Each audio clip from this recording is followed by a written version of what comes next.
last Tuesday of the month. So firstly, welcome to everybody that's here today, and firstly I will call for apologies and I will read out the ones I've got. Councillor Keith Crate, Councillor Rob Henderson, Councillor Anna Kirk, the sick baby, and Councillor Williams, who's got the flu herself. So could I have a mover, please? Move, Councillor Johnson, seconded Councillor Minshaw. All those in favour? Aye. Aye. We still have a quorum. Item number 1 today was a presentation for the Bay of Plenty Community Response Model Forum. Unfortunately, this has been withdrawn from the agenda, and I convey the apologies from the presenters who could not make it today. So we will straight away move into item number 2, which is a presentation from the Taupo Safer Community Trust. Just before I welcome whoever's going to be presenting from the Taupo Community Trust, I would remind people that this trust was formed shortly after Karen Aim in Taupo. I may have to move. I've got people look at me. They were item number 2, so maybe I'm too early for them. Yeah. Too early for them? Mr. Green, you're one of the members of the Taupo Community Trust. You could tell us what happened to our segways. I could.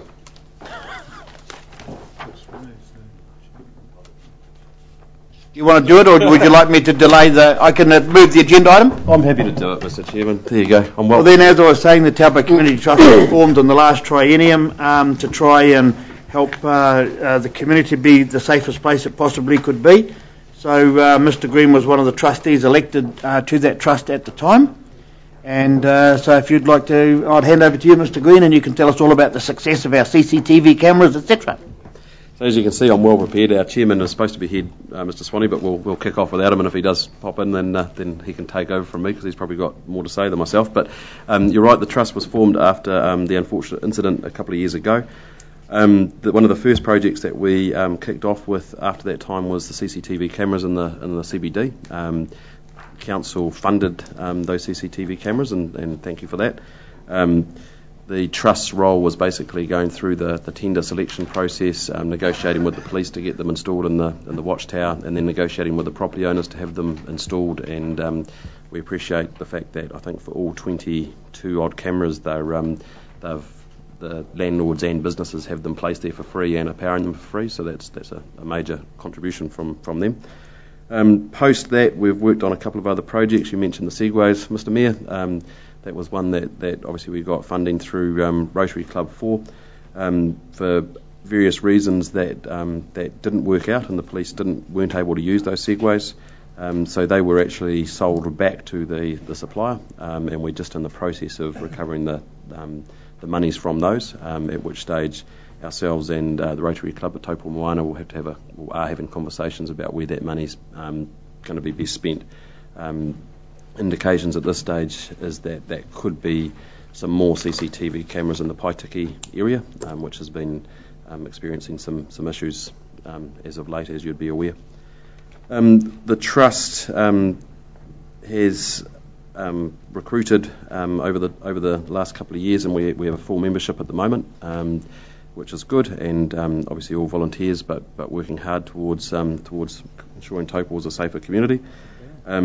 At the moment, some of the key projects on board, some of them I can't talk about because they're still in the early stages and sort of confidential stages, but let's see if that's no.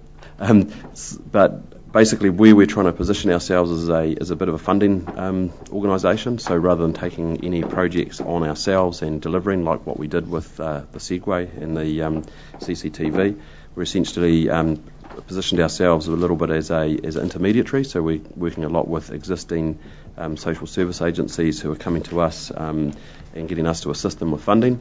And we've established some really good relationships with existing funders, such as the various Poki trusts, lotteries trusts, and local organisations such as the Creators of the Moon Trust. So we're basically acting as a little bit of that funding intermediary.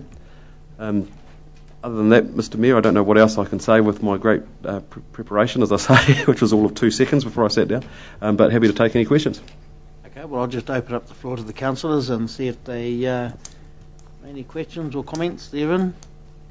I would just like to add, and I guess I'm taking a bit of a cheap shot, but I'm not meaning it that way, but I'm really pleased that as Mayor in the last triennium that the council fully backed at that time to put the CCTV cameras in, especially after the unfortunate incident with Karen Aim and other incidents, I might add, not quite as bad as that, but we put that money in after being refused funding after many attempts to central government to try and help with the one of the most iconic tourist towns, visitor towns, helped them keep the peace, so to speak. They've been an excellent tool in on top of the cliffs and at the bottom of the cliff.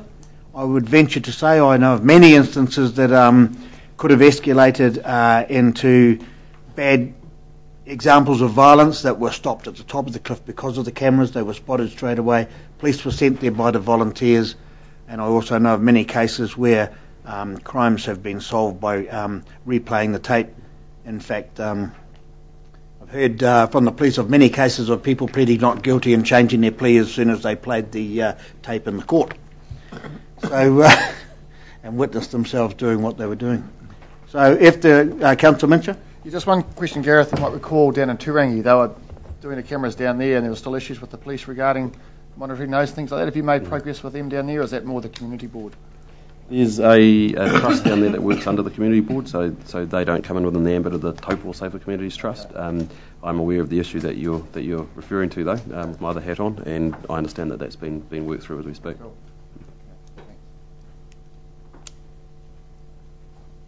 So, I'm sorry, Councillor Hickling. I think we should comment that and congratulate the volunteers that man the cameras in the control room, because I know that quite a lot of them work right through the night, and without those volunteers I don't think it would be quite as successful.